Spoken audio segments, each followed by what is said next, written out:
नमस्कार, मैं अशोक प्रियदर्शी।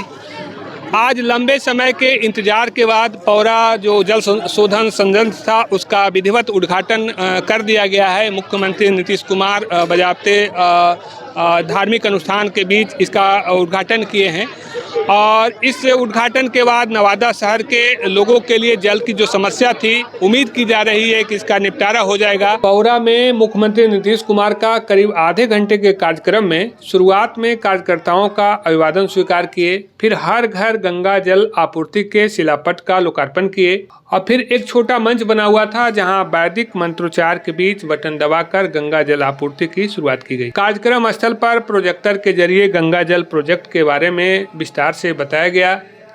इस मौके पर जल संसाधन विभाग के अपर सचिव चैतन्य प्रसाद समेत अनेक लोगों को सम्मानित भी किया गया। मुख्यमंत्री नीतीश कुमार के साथ जल संसाधन विभाग के मंत्री संजय कुमार झा, उद्योग मंत्री समीर कुमार महासेठ के अलावा नवादा के जनप्रतिनिधि भी मौजूद थे। इसके बाद मुख्यमंत्री ने जल शोधन संयंत्र का निरीक्षण किया, फिर पटना के लिए निकल गए। हालांकि इस कार्यक्रम में पब्लिक की एंट्री नहीं थी, सैकड़ों कार्यकर्ता भी गेट के बाहर ही रहे।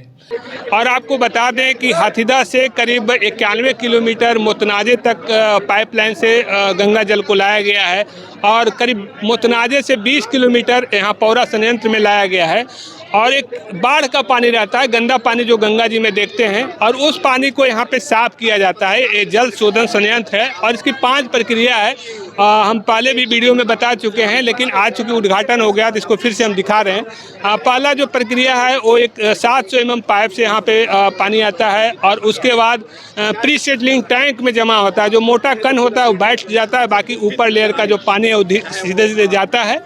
और दूसरी जो प्रक्रिया है कैस्केड एरिएटर में जाता है। कैस्केड एरिएटर में जाने का मतलब है कि उसमें ऑक्सीजन से मेल कराया जाता है। जो गंगा जल का जो पानी में जो विषाणु होता है वो नष्ट हो जाता है और उसके बाद फ्लैश मिक्सर में जाता है।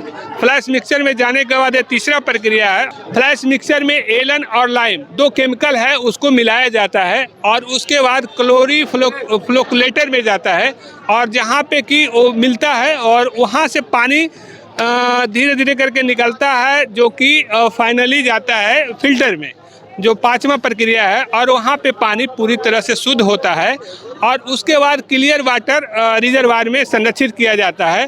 और 36 MLD क्षमता का यहाँ पे व्यवस्था है, जो कि ऐसा माना जाता है कि 2051 में जो जनसंख्या होगी नवादा की, उस हिसाब से, उस ज़रूरत के हिसाब से उस क्षमता है। और 1 दिन का पानी यहाँ पे संरक्षित करके रखा जाएगा। 2 पंप सेट लगाया गया है, 2 मोटर लगाया गया है, हैवी मोटर लगाया गया है और उसको स्टील पाइप के जरिए नवादा शहर में पहुँचाया गया है। करीब 13 किलोमीटर की दूरी है और वहाँ पे जो आपूर्ति किया जाना है, उसके अलावा कई प्याव भी बनाया गया है। तो इस तरह से लोगों के लिए जो जो गंगा जल जो दूर था वो नज़दीक हो गई है। लेकिन सबसे एक आज दुखद कह सकते हैं कि मुख्यमंत्री जी यहाँ पे आए, लोगों से यहाँ तक कि लोग मिलना भी चाह रहा था। एक तो पब्लिक से नहीं मिले, प्रतिनिधि से भी दूर ही रहे। एक ऐसा ही कटसी कॉल हुआ, कई लोग ऐसे ही मायूस होकर चले गए। और सबसे बड़ी बात, जो मीडिया को बात रख सकते थे और मीडिया के सवालों से भी बचते नजर आए और यहाँ तक कि प्रेस वालों को बैरिकेडिंग कर दिया गया था। इसलिए मीडिया को भी कोई अपना बात नहीं रख पाए। एक अपना स्क्रीन पे जो दिखाना था उनका स्क्रीन पे दिखा के अपना प्रक्रिया पूरी करके चले गए। तो कुल मिला के देखें कि एक जो नवादा वासियों के लिए 4 साल का जो उम्मीद था, इंतज़ार था, वो गंगा जल का, हर घर गंगा जल, तो हर घर गंगा जल नवादा शहर के लोगों तक के लिए तो पहुंच गया है। और इस योजना के बारे में बता दें कि दिसंबर 2019 में मुख्यमंत्री नीतीश कुमार ने इसकी मंजूरी दी थी और इसको 2022 में यहाँ राजगीर में शुरू कर दिया गया था। 27 दिसंबर 2022 को राजगीर में और 28 दिसंबर 2022 को गया के लिए गंगा जल की आपूर्ति मोतनाजे से शुरू कर दिया गया था और उसके 1 साल के बाद पौरा में शुरू किया गया है। तो कुल मिला के पौरा में हालांकि देर से शुरू हुई, इसको लेकर के भी लोगों में मायूसी थी, लेकिन वो मायूसी अब करीब 4 साल के बाद दूर हो गई है।